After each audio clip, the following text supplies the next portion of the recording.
सुरू करूयात महाराष्ट्राच्या भूगोलाचे प्रश्न. प्रश्न क्रमांक 1. महाराष्ट्रात एकूण किती तालुके आहेत? या प्रश्नाचं योग्य उत्तर आहे 358. महाराष्ट्रात एकूण 358 तालुके आहेत. जर परीक्षेत असा प्रश्न विचारला गेला की महाराष्ट्रात एकूण किती जिल्हे आहेत, तर त्या प्रश्नाचं योग्य उत्तर होणार आहे 36. महाराष्ट्रात सध्या 36 जिल्हे आहेत आणि या 36 जिल्हे मिळून किती तालुके आहेत, तर या 36 जिल्ह्यांमध्ये मिळून टोटल 358 तालुके महाराष्ट्रात आहेत. प्रश्न क्रमांक 2. महाराष्ट्र राज्याची निर्मिती कधी झाली? आपण महाराष्ट्राच्या भूगोलाचे प्रश्न पाहत आहोत, त्यामुळे हा प्रश्न या ठिकाणी खूप इम्पॉर्टंट आहे. महाराष्ट्र राज्याची निर्मिती ही 1960 साली झालेली आहे आणि खूप वेळा हा प्रश्न परीक्षेला येऊन गेलेला आहे. खूप महत्त्वाचा असा प्रश्न आहे आणि खूप सोपासुद्धा आहे.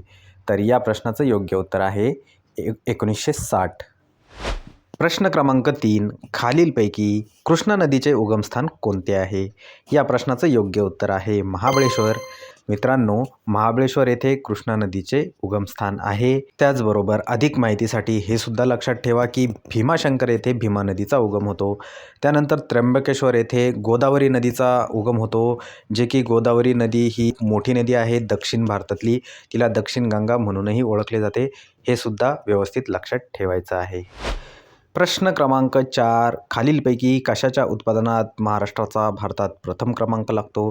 तर खाली दिलेले जे 4 ऑप्शन्स आहेत, त्या ऑप्शन्सपैकी साखरेच्या उत्पादनात महाराष्ट्राचा भारतात प्रथम क्रमांक आहे आणि त्याचमुळे महाराष्ट्रातील साखर कारखान्यांना खूप जास्त महत्त्व प्राप्त झालेले आहे.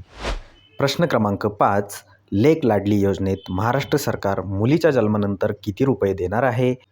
तर नुकत्याच सादर झालेल्या महाराष्ट्राच्या अर्थसंकल्पानुसार महाराष्ट्र सरकार हे मुलीच्या जन्मानंतर एकूण 5,000 रुपये देणार आहे. आणि कोणत्या योजनेअंतर्गत? तर लेक लाडली या योजनेअंतर्गत. प्रश्न क्रमांक 6. महाराष्ट्रातील कोणत्या जिल्ह्यात भोगवती नदीवर राधानगरी जलविद्युत प्रकल्प उभारलेला आहे? तर या प्रश्नाचं योग्य उत्तर आहे कोल्हापूर. मित्रांनो, भोगवती नदी ही कोल्हापूर जिल्ह्यात आहे आणि याच ठिकाणी राधानगरी जलविद्युत प्रकल्प हा उभारलेला आहे. प्रश्न क्रमांक 7 आहे. महाराष्ट्रातील कोणत्या जिल्ह्याचे नामांतर छत्रपती संभाजीनगर करण्यास केंद्र सरकारने मंजुरी दिलेली आहे? तर या प्रश्नाचं उत्तर बहुतेक सर्वच विद्यार्थ्यांना येत असणार आहे. खूप सोपं असं उत्तर आहे आणि या प्रश्नाचं योग्य उत्तर आहे औरंगाबाद. औरंगाबाद या जिल्ह्याचे नामकरण नुकतेच झालेले आहे. छत्रपती संभाजीनगर असे नामकरण करण्यास केंद्र सरकारने त्या ठिकाणी मंजुरी दिलेली आहे. त्याचबरोबर या ठिकाणी तुम्हाला उस्मानाबादचे सुद्धा नवीन नाव लक्षात ठेवायचं आहे. उस्मानाबाद जिल्ह्याचं नवीन नाव धाराशिव असं झालेलं आहे. प्रश्न क्रमांक 8. महाराष्ट्रामधील कोणते ठिकाण 30 सप्टेंबर 1993 रोजी भूकंपामुळे झालेल्या प्रचंड विध्वंसामुळे मुख्यतः ग्रस्त झाले होते? 4 पर्याय दिलेले आहेत. या पर्यायांपैकी योग्य उत्तर आहे लातूर.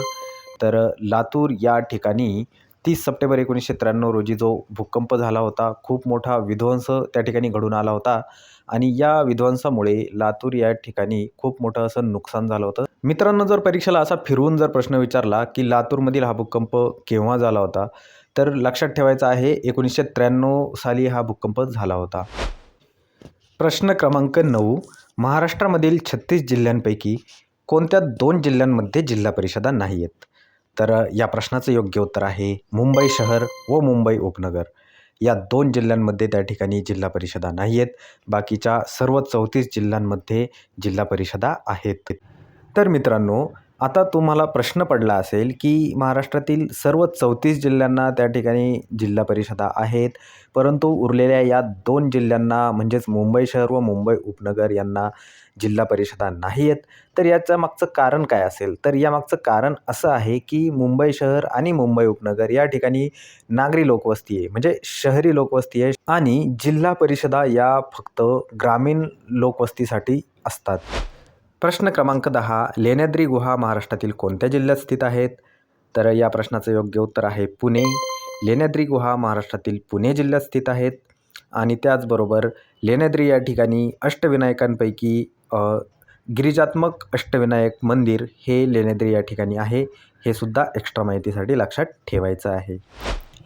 प्रश्न क्रमांक 11 आहे. टिपेश्वर अभयारण्य डॅश डॅश जिल्ह्यात स्थित आहे. तर या प्रश्नाचं योग्य उत्तर आहे यवतमाळ. मित्रांनो, टिपेश्वर अभयारण्य हे जे आहे हे यवतमाळ जिल्ह्यात स्थित आहे.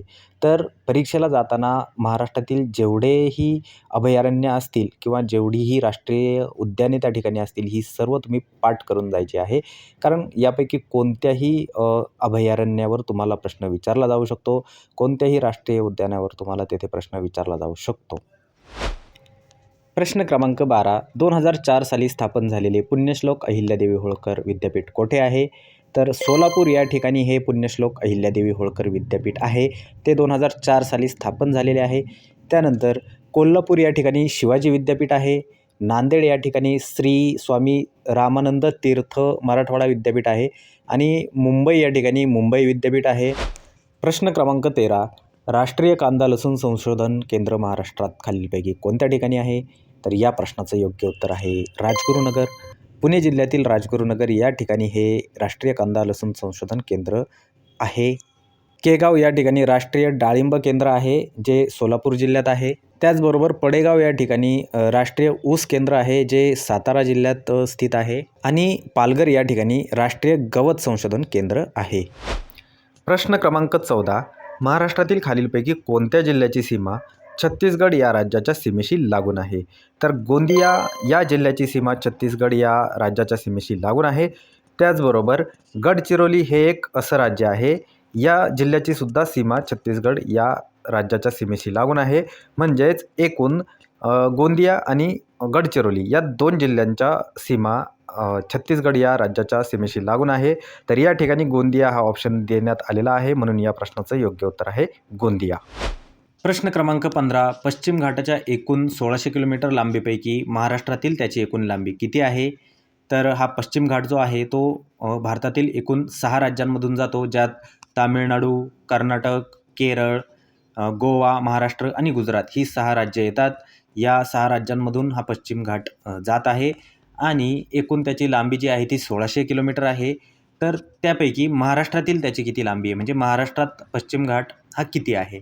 तर महाराष्ट्रातील त्याची एकूण लांबी आहे 440 किलोमीटर, म्हणून या प्रश्नाचं योग्य उत्तर होणार आहे 440 किलोमीटर. प्रश्न क्रमांक 16. महाराष्ट्राचा सुमारे 90% भाग कोणत्या खडकापासून निर्माण झालेला आहे?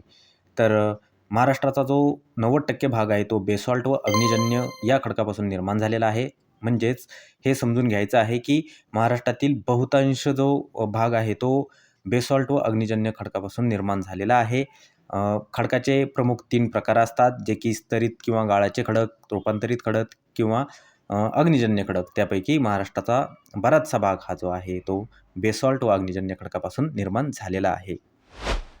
प्रश्न क्रमांक 17. महाराष्ट्रातील सर्वात उंच शिखर कोणते? खूप सोपा प्रश्न आहे, बहुतेक विद्यार्थ्यांना याचं उत्तर येत असणार आहे. या प्रश्नाचं योग्य उत्तर आहे कळसुबाई.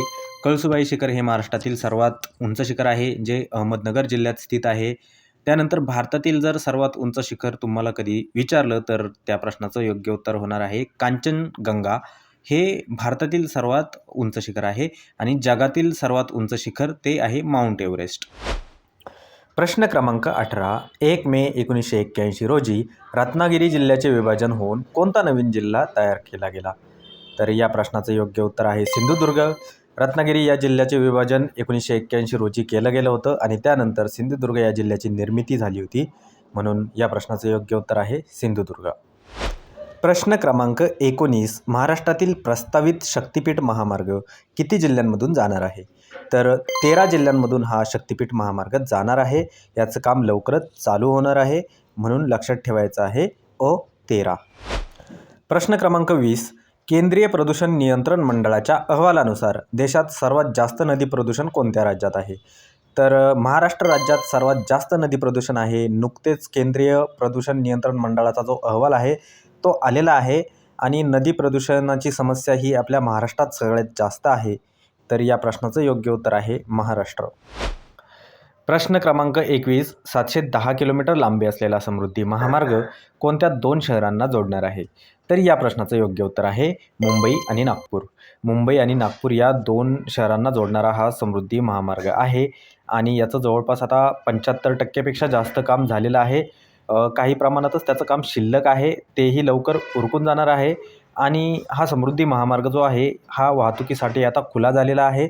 नुकतंच त्याचं उद्घाटन हे नरेंद्र मोदी यांच्या हस्ते झालेलं आहे आणि राज्यातील एकूण 10 जिल्ह्यांमधून हा महामार्ग जात आहे. प्रश्न क्रमांक 22, खालीलपैकी कोणता जिल्हा मराठवाडा प्रशासकीय विभागात मोडतो? तर या प्रश्नाचं योग्य उत्तर आहे हिंगोली. हिंगोली हा जिल्हा मराठवाडा प्रशासकीय विभागात मोडतो.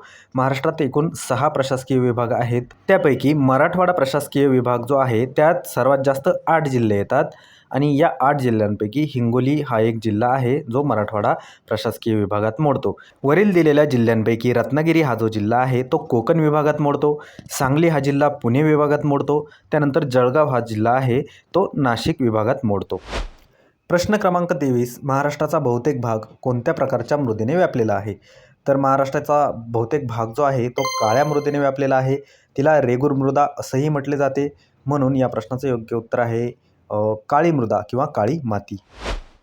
प्रश्न क्रमांक 24, डॅश डॅश हे भारतामधील पहिले शहर आहे ज्यामध्ये सर्व ग्रामपंचायत या डिजिटली जोडलेल्या आहे. नागपूर हे भारतामधील पहिले शहर आहे ज्यामध्ये या सर्व ग्रामपंचायती डिजिटली जोडलेल्या आहे. म्हणून या प्रश्नाचे योग्य उत्तर आहे नागपूर. आणि 25वा आणि शेवटचा प्रश्न आहे, महाराष्ट्रातील खालीलपैकी कोणत्या जिल्ह्याची लोकसंख्या सर्वात कमी आहे? तर सिंधुदुर्ग या जिल्ह्याची लोकसंख्या सर्वात कमी आहे. आणि महाराष्ट्रातील कोणत्या जिल्ह्यात सर्वात जास्त लोकसंख्या आहे? तर सर्वात जास्त लोकसंख्या ही जी आहे ही ठाणे जिल्ह्यात आहे. आणि इथे एक महत्त्वाचा मुद्दा मी तुम्हाला सांगू इच्छितो. बऱ्याच विद्यार्थ्यांचं कन्फ्युजन होत असतं. लोकसंख्या आणि लोकसंख्येची घनता हे दोन वेगळे कन्सेप्ट्स आहेत.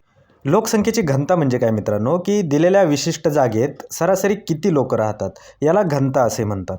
जसं की उदाहरणार्थ मित्रांनो, एखादा जिल्हा आहे, एखाद्या जिल्ह्याचं क्षेत्रफळ खूप मोठं आहे, त्याचा विस्तार हा जो आहे क्षेत्राने खूप मोठा आहे, परंतु तेथे लोकवस्ती खूप कमी आहे. तर मग काय झालं की तेथे घनता जी आहे त्या जिल्ह्याची विरळ झाली, कमी झाली.